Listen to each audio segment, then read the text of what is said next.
매일 성경 큐티 힌트 2025년 6월 23일 역대상 23장 1절에서 32절까지 말씀. 다윗이 나이가 많아 늙음에 아들 솔로몬을 이스라엘 왕으로 삼고 이스라엘 모든 방백과 제사장과 레위 사람을 모았더라.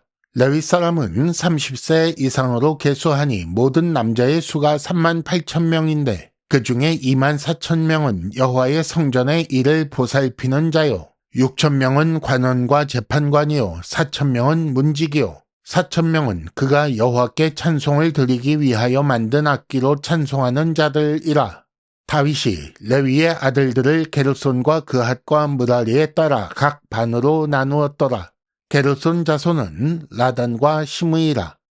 라단의 아들들은 우두머리 여히엘과 또 세담과 요엘 세 사람이요 시므이의 아들들은 슬로밋과 하시엘과 하란 세 사람이니 이는 라단의 우두머리들이며 또 시므이의 아들들은 야핫과 시나와 여우스와 브리아이니 이 네 사람도 시므이의 아들이라. 그 우두머리는 야핫이요 그 다음은 시사며 여우스와 브리아는 아들이 많지 아니하므로 그들과 한 조상의 가문으로 계수되었더라. 그핫의 아들들은 아므람과 이스할과 헤브론과 우시엘 네 사람이라. 아므람의 아들들은 아론과 모세이니 아론은 그 자손들과 함께 구별되어 몸을 성결하게 하여 영원토록 심히 거룩한 자가 되어 여호와 앞에 분향하고 섬기며 영원토록 그 이름으로 축복하게 되었느니라. 하나님의 사람 모세의 아들들은 레위 지파 중에 기록되었으니 모세의 아들은 게르솜과 엘리에셀이라. 게르솜의 아들 중에 스브엘이 우두머리가 되었고 엘리에셀의 아들들은 우두머리 르하비아라. 엘리에셀에게 이 외에는 다른 아들이 없고 르하비아의 아들들은 심이 많았으며 이스라엘의 아들들은 우두머리 슬로밋이요 헤브론의 아들들은 우두머리 여리아와 둘째 아마랴와 셋째 야하시엘과 넷째 여가므암이며 우시엘의 아들들은 우두머리 미가와 그 다음 이시아더라. 므라리의 아들들은 마흘리와 무시요 마흘리의 아들들은 엘르아살과 기스라. 엘르아살이 아들이 없이 죽고 딸만 있더니 그의 형제 기스의 아들이 그에게 장가들었으며 무시의 아들들은 마흘리와 에델과 예레못 세 사람이더라.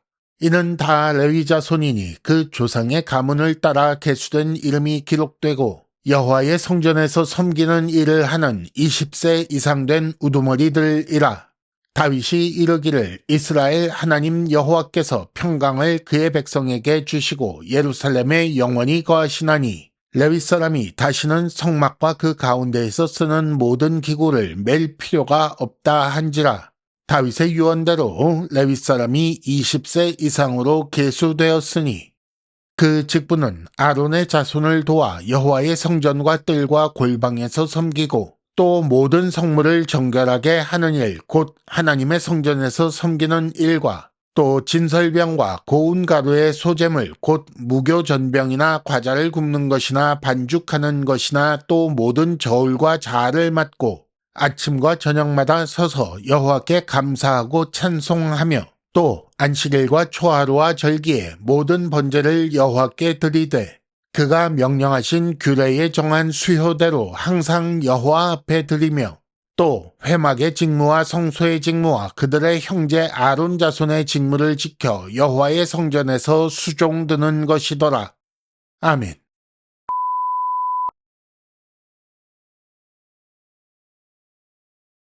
(1단계) 본문의 구조와 내용을 간단하게 정리하기. 오늘 말씀은 다윗이 레위 사람을 계수하여 성전에서 섬기는 일을 맡긴 내용입니다. 먼저 1절과 2절을 보면 솔로몬을 왕으로 삼고 방백과 제사장과 레위 사람을 모았다라는 기록이 나옵니다. 이어서 3절에서 6절까지 레위 사람을 계수하고 각 반으로 나눈 것이 나오지요. 다음으로 7절에서 23절까지 길게 레위 사람 각 자손별 명단이 나옵니다. 그 중에 7절에서 11절까지는 게르손 자손의 명단이고 12절에서 20절까지는 그핫 자손의 명단이며 21절에서 23절까지는 므라리 자손의 명단입니다. 그리고 마지막으로 24절에서 32절까지 다윗이 레위 자손에게 성전에서 섬기는 일을 맡긴 내용이 나옵니다. 23장 1절과 2절은 27장 마지막까지 이어지는 일 맡은 자에 대한 기록의 서론입니다. 22장 17절에 솔로몬을 도울 사람으로 나오는 모든 방백, 제사장, 레위 사람 중에 3절에서 32절은 레위 사람을 계수한 일과 그들에게 맡긴 일에 대한 기록이지요. 모세의 인구조사처럼 30세 이상으로 계수하면 레위 지파 38,000명이 계수되었습니다. 이 숫자는 30세에서 50세까지 회막 일을 하기 위해 그 역사에 참가할 만한 자를 계수한 것입니다. 하지만 다윗은 20세 이상 계수하라고 하지요. 왜냐하면 그 이유가 25절과 26절에 나옵니다. 다시는 성막과 그 가운데에서 쓰는 모든 기구를 맬 필요가 없다는 것입니다. 어떻게 그렇게 되었다고요? 여호와께서 평강을 그의 백성에게 주셨기 때문입니다. 2단계 본문의 핵심 메시지 읽어내기. 레위 자손의 계수 기준이 달라진 것에 대하여 정리해 볼 필요가 있습니다.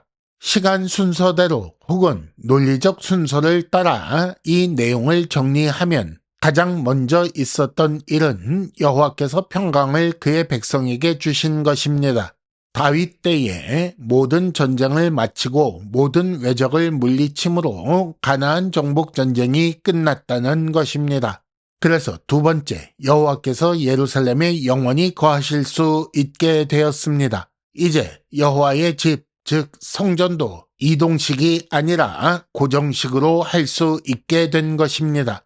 전쟁이 계속되는 동안은 이스라엘의 왕으로서 여호와께서 친히 그 전쟁터에 다니셔야 했기 때문에 이동식 성막에 계실 수밖에 없었습니다. 그런데 이제 모든 전쟁이 끝나고 여호와께서 평강을 그의 백성에게 주셨기 때문에 여호와의 성소도 고정식이 될 수 있는 것입니다.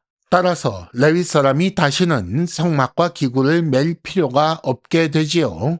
그래서 기준 연령을 낮추고 지금까지와 다른 업무를 맡기는 것입니다. 하지만 아론의 자손을 도와 성전에서 수종드는 면에서는 동일하지요. 23장에서 27장까지는 종교, 군사, 행정조직 개편에 관한 기록입니다. 그런데 그 중에 23장에서 26장까지가 종교조직 개편에 관한 기록이지요. 이스라엘에서 가장 중요한 것은 하나님과의 관계라는 것을 이런 기록에서 알 수가 있습니다. 각 반으로 나누었더라 라는 말을 통해 우리는 이스라엘이 체계적인 조직을 갖추었다는 것을 알 수 있습니다. 업무를 교대하며 일과 쉼의 균형을 찾게 했던 거지요. 뿐만 아니라 성전에서의 일과 성전 밖에서의 일 사이의 균형도 찾은 것입니다.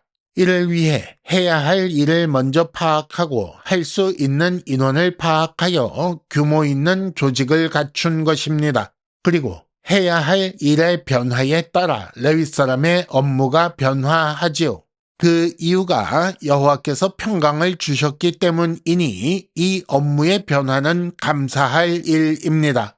그러나 큰 틀에서 원칙은 지켜져서 제사장과 레위 사람의 구분은 여전히 있습니다.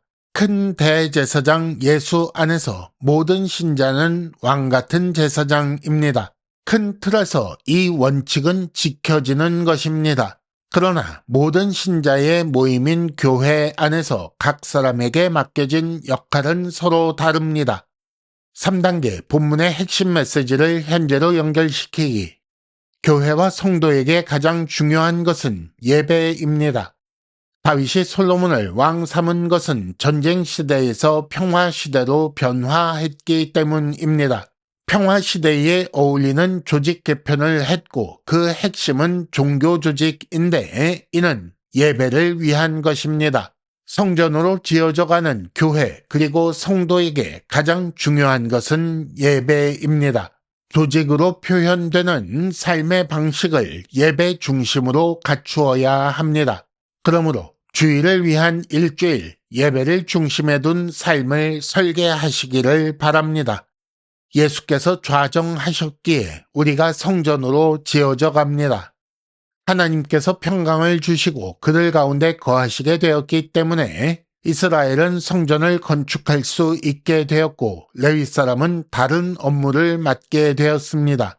우리가 성전으로 지어져 가고 다른 삶을 살 수 있게 된 것은 하나님께서 평강을 주시고 예수께서 하늘 보좌에 좌정하셨기 때문입니다.